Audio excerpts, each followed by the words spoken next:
Hi, I'm Greg Brent, a journalism student at Mohawk College in Hamilton, Ontario.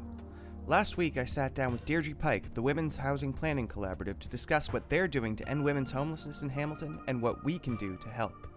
What you're about to listen to is her response to that question. I think the thing in Hamilton is that people not only have not heard about the Women's Housing Planning Collaborative, they're not even aware that there's a need to be talking about women's homelessness. That so often we have spent our time imagining and imaging men who experience homelessness. And we know what that looks like. We have images in our heads. They will come out now this time of year with Christmas, and there'll be, some guy bearded guy who looks a bit grubby, sitting at a table eating some turkey and saying, and then we'll say, it only costs $3.67 to buy a homeless person a meal. What are you doing this Christmas? And that's where we are stuck in Hamilton with this conversation.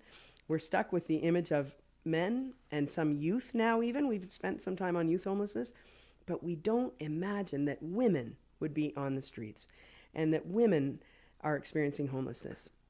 People don't know the story that I heard last week, which is a street outreach worker had to leave a woman at the old bus stop downtown because there was no room in the inn.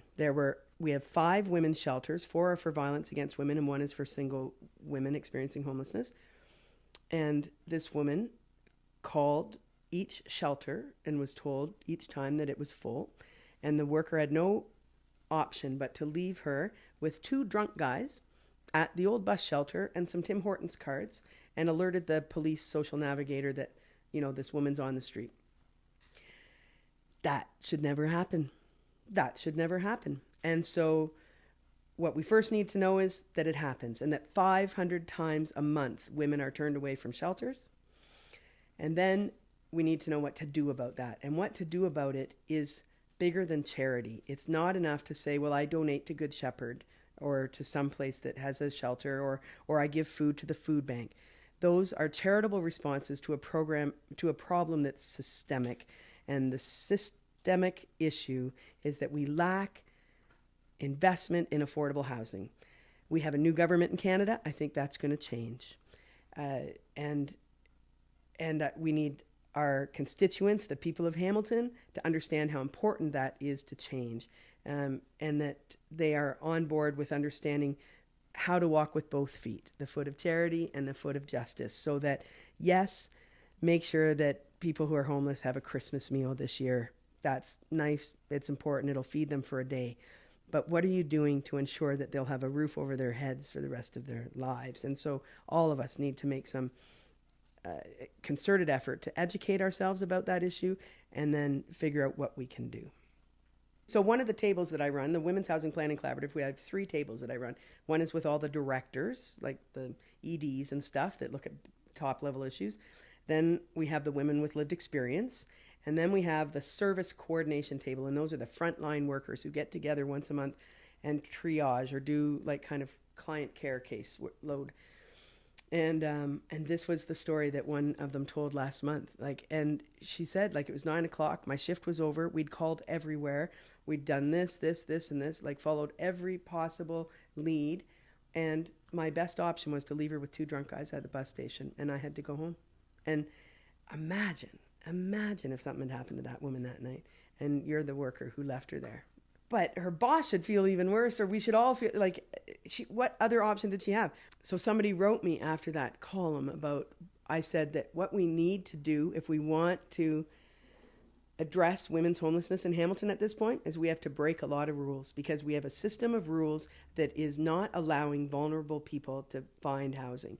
And so if the system doesn't assist that, then you have to change the system. You have to change. And so in the short term, there's some rules that we need to break, like how many women are you going to let into your shelter tonight? I know the door says we can only have 20, but why couldn't you find a bench for this one woman, So there's these rules that we have to break. And somebody wrote and said that there was a judge that a worker, it's in the States, but it's some movie or something, but it's a powerful thing. And I thought about it myself.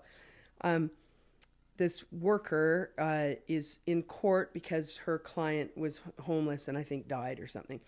or no, hadn't died, but was, they were trying to find a place for the person to live.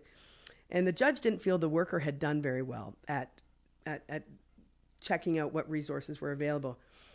And he assigned her, he said, if you're so concerned about having them find a place to live, but you couldn't find it out there, then you just take them home tonight.